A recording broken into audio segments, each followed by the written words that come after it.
बरगढ़ जिला सहर मध्य विभिन्न व्यावसायिक अनुष्ठान सम्मुखें बेआईन पार्किंग को नहीं बरगढ़ पौर परिषद जोरिमाना लगाई। विशाल मेगा मार्ट को मजिस्ट्रेट उपस्थित सील कर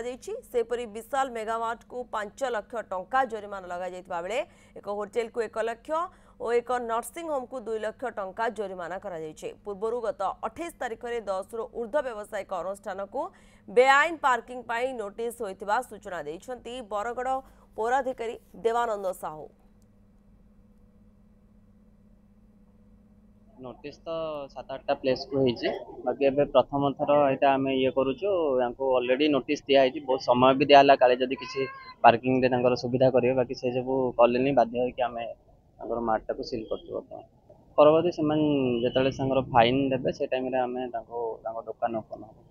पार्किंग रो फैसिलिटी से माने प्रोवाइड करबा कथा तांको तरफ तो जेहेतु एटा मेन रोड रहूची हमर इशू सॉल्व पाई एटा हम क्लोज करवाटा नियन दरकार।